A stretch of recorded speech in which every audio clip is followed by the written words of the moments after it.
Hi, I'm Cedric Joan Camiador, and today I will discuss the soil horizon with my biology major sister.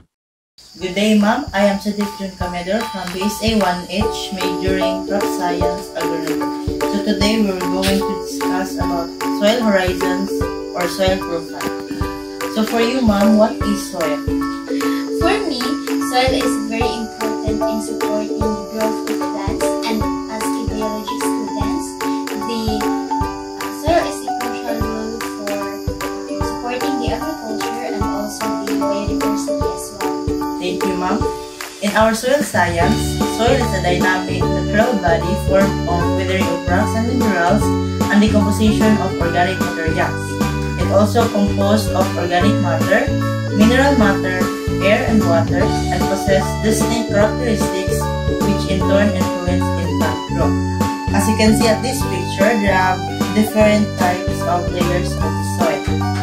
So the first one is horizon or organic layer. This layer consists of 6 layers. The first one is horizon or organic matter. This is where we find decomposed leaves, plants, and animals. So it's a dark color and rich of nutrients, which perfect for fungi, insect, and microorganisms. The second horizon is called horizon or topsoil. This is the layer of mixtures of minerals and organic matter.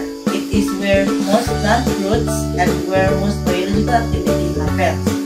The third one is horizon or elevation layer.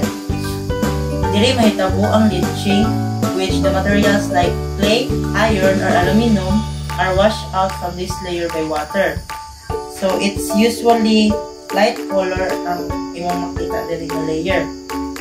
The fourth one is B horizon or the subsoil.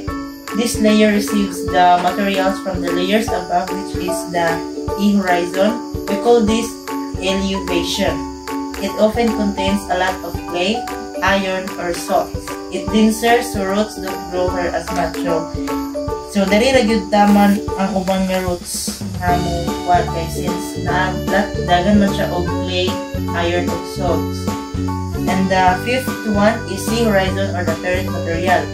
So under the subsoil, it made of partially withered rocks. There are little organic matter here, but this layer is important because it determines the soil texture and mineral content. So meaning, diri ra gyud kuan.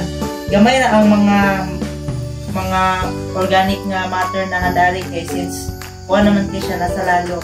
And the last one is R horizon or the bedrock. Mo siya ang pinaka bottom na gyud sa kuan soil profile.